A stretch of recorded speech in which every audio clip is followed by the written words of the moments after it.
So in this video we are going to discuss about the poem Wind. So the actual author of this poem is Subramania Bharati. So you know who Subramania Bharati is. He is a very great Tamil poet. But this of the poem of his has been translated from Tamil to English by A.K. Ramanujan. So first we'll go through some of the lines. Wind, come softly. Don't break the shutters of the windows. Don't scatter the papers. Don't throw down the books on the shelves. There, look what you did. You threw all down. You tore the pages of the book. You brought rain again. You are very clever at poking fun at weaklings. So in these lines, the poet first of all, the poet is talking to the wind, and he is asking the wind to come very softly. And he tells that the wind should not be so strong, because he is comparing the wind as a powerful destructive one.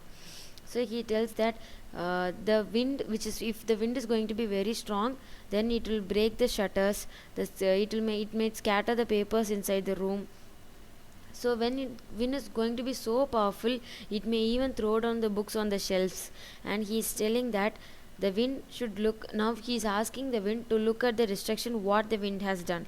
So the initial part, he tells that the wind has come as a young child. That is, he's asking to come as a small child. How a small child does not show any reaction and it comes very softly, no? So in such a condition, he is asking wind to come. But at the later part, the wind is like a full youth, that is full of energy, violence, and destruction.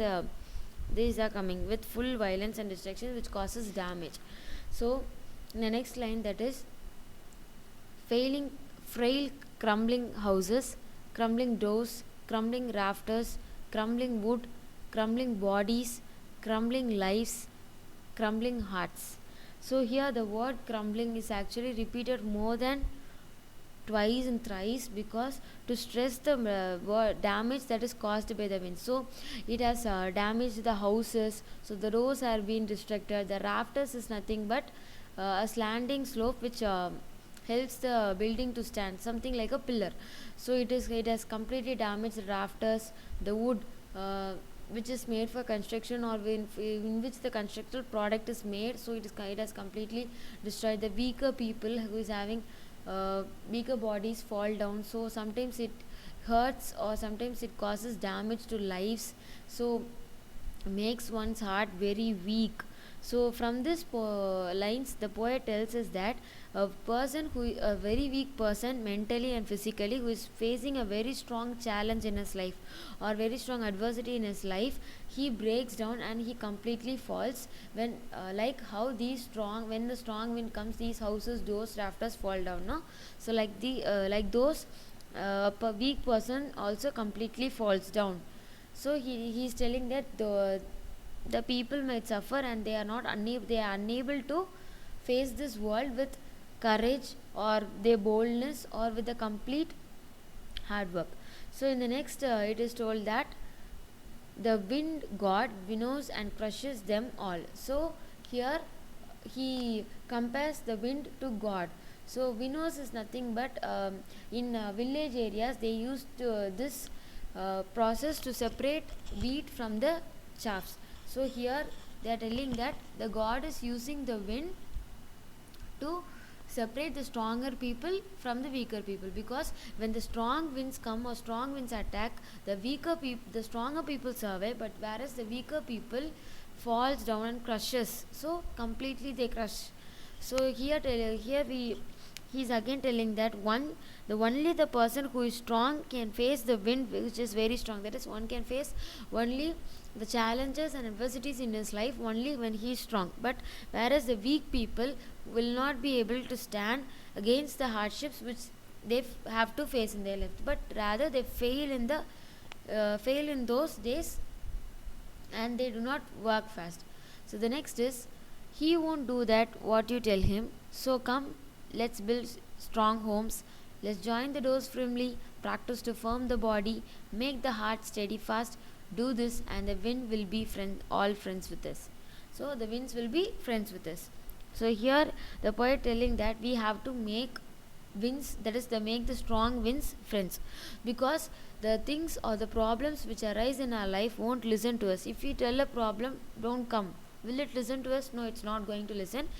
If problems or hardships coming, they will come. And here the poet tells that we should be prepared. So we have to prepare to face any challenges in life, so that we can survive in the hardships too. So when strong winds come, we used to prepare strong homes, whereas the doors we have to fit it firmly, so the wind cannot enter through the doors or it cannot break through it. So that is how we have to prepare our bodies and heart. So we have to make our bodies and heart strong and firm, in order to face the challenges that arise, or that we have to face in our own life. So when we become strong, so as wind comes stronger, that is, when we face hardships or when the problems facing towards us become stronger, we automatically starts facing challenges in a very bold way. That is, it will start making us strong. When we become stronger and stronger, all the challenges will become our friends. So the poet tells us, when we become strong, automatically all the challenges that we have to face, or that uh, we face in our life, will become our friends, so that we will not feel any difficulty in that. So when something has become, when we become strong, the challenges become small, so that will not cause any struggle for us. So in the last final lines, that is, the wind blows out weak fires, he makes strong fires roar and flourish, his friendship is good, we praise him every day. So here the poet tells that, compares the wind to God. We already know that the poet is comparing wind to God. So when the weak finishes off, when the strong wind blows and blows and blows, the weak character of a person finishes, and uh, he becomes to retrieve and survive with the strong, with the complete force, to face the strong wind. So he becomes stabilizes. So he's starting to face, he has started, or he's starting to face the strong wind. As he starts facing, he becomes stronger. So one should make sure that, he's also telling that one should never feel bad to face challenges. So he's telling that, if challenges come or if hardships come, one has to be very ready, and one should never feel bad. Though I have lot of problems, I have lot of hardships in my life, so one should not feel bad. Rather, it is a very main thing that the stronger wins, that is, the hardships or challenges which we face in life is the actual thing which makes us stronger and better. So we have to praise, or we have to accept ourselves to face the challenges, and make sure that we become stronger and better to face those challenges. Thank you.